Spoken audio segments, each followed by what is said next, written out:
बिजली वालों का हिसाब किताब नहीं, आपको हिसाब किताब है क्या? बिजली के बिल ने दुखी कर रखे ना, किसी ने पता ही नहीं बिजली क्या है।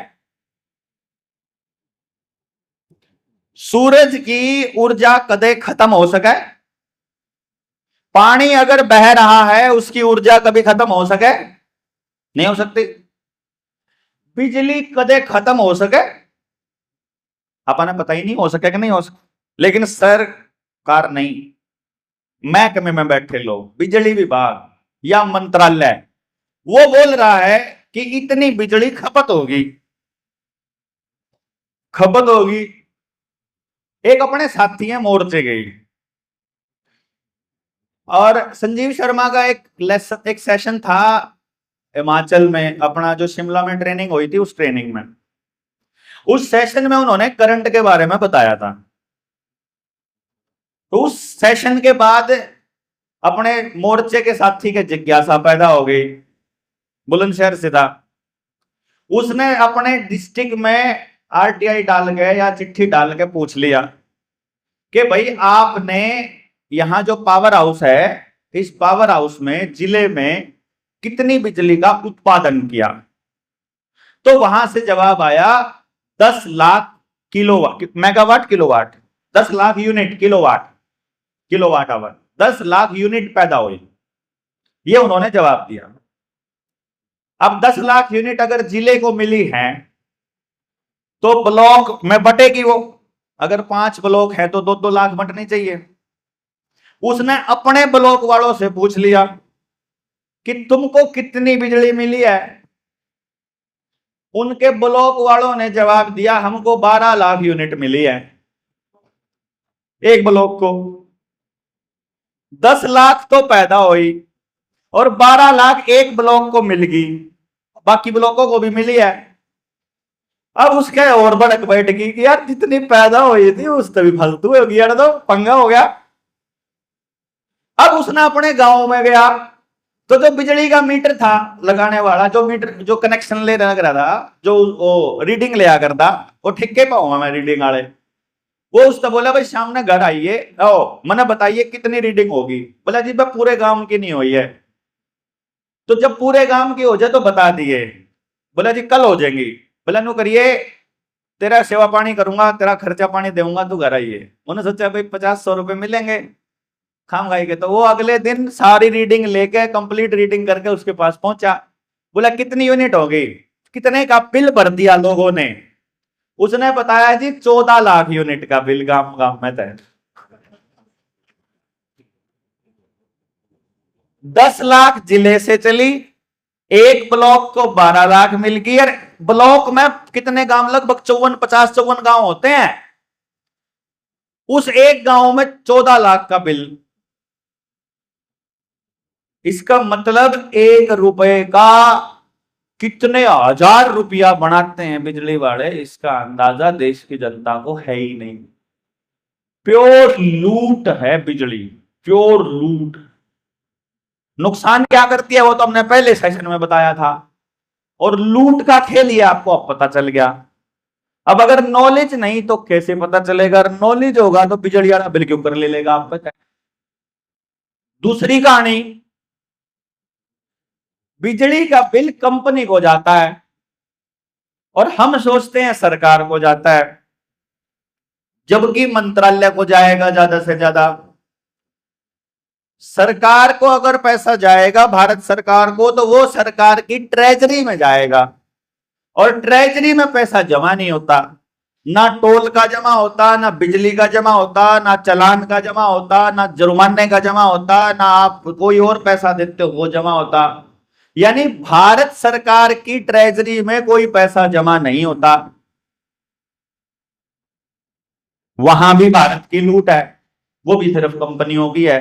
और कंपनियों में पार्टनरशिप, अडानी की कंपनी हो, अंबानी की हो, टाटा की हो, महिंद्रा हो, विप्रो हो, या इंफ्रास्ट्रक्चर की कंपनी हो, या कोई टोल की कंपनी हो, या रोड बनाने वाली हो, या बिजली की हो, या इलेक्ट्रॉनिक की हो, या इलेक्ट्रिकल की हो, मोबाइल की हो, कंप्यूटर की हो, माइक्रोसॉफ्ट मतलब सॉफ्टवेयर की हो, या किसी भी चीज की कोई भी कंपनी है, वॉशिंग मशीन से लेकर के आपके घर की इलेक्ट्रॉनिक्स, कोई भी इलेक्ट्रिकल बिजली से चलने वाली बल्ब की कंपनी भी, टेक्नोलॉजी, कोई भी टेक्नोलॉजी भारत की नहीं है।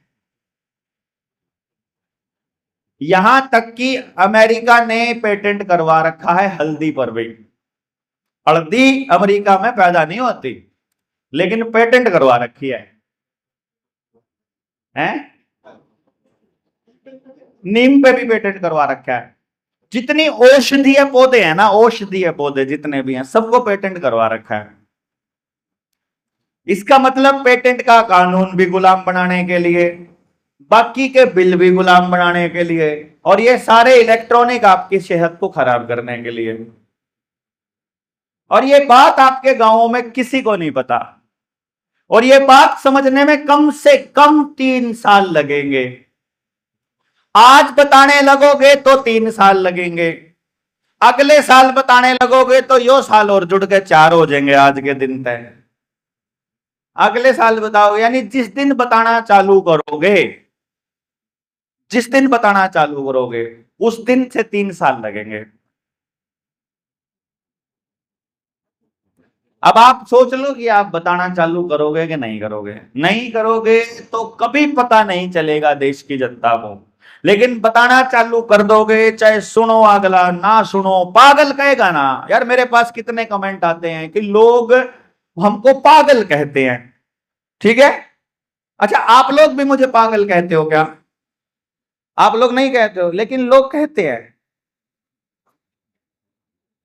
तो जब कह नहीं, देखो, आपको सब पागल नहीं कहते हैं, जिसका लेवल आपके लेवल से डाउन है केवल वो आपको पागल कहता है। जिसका लेवल आपके बराबर या आपसे ऊपर है वो आपको क्या कहेगा? बात तो ठीक कह रहा है। अगर अगले बंदे को भी बात समझ में आई है तो उसको ठीक कह रहा है वो, या अगर वो दर्द में है तो उसको भी समझ में आया हुआ है। और पागल कौन होता है पता है? जिसने गल पा ली हो, जिसको बात पता चल गई हो, जिसे सब पता हो। गल मतलब पंजाबी में गल बात को कहते हैं, पागल। गल को पाने वाला यानी बात को समझने वाला, जिसको बात समझ में आ गई कि जीवन का मकसद क्या है, वही पागल है। हमको पागल ही रहने दो, हम पागल ही अच्छे हैं। शाना हो गए तो बढ़क होगी घनी ज्यादा, पागल हो गया बढ़कने दे दो आग लेता है। ये मन ने तो अपनी दे दी थारता है, ठीक। ये भड़क लिया फिर जाओ, जब तक ये आगे नहीं दोगे तब तक पागल रहोगे तुम भी। इन्हें दे दोगे तो पेंडा छुट जाएगा, फिर नहीं दे दूंगा अगली वीडियो बना के, फिर वहां दे दो, फिर नहीं दे दूंगा, फिर वहां दे दो। ऐसे ही पागल करते जाओ तो जो जो गल पा लेंगे वही समाधान की तरफ चलना शुरू कर देंगे। सीधी सी सोल्यूशन है इसका। ना एक दिन में बात समझ में आएगी, ना एक दिन में प्रॉब्लम समझ आएगी, ना समाधान समझ आएगा। जिस दिन समाधान समझ में आएगा उस दिन समाधान की दिशा में काम करने लगोगे तो समाधान भी नहीं होगा।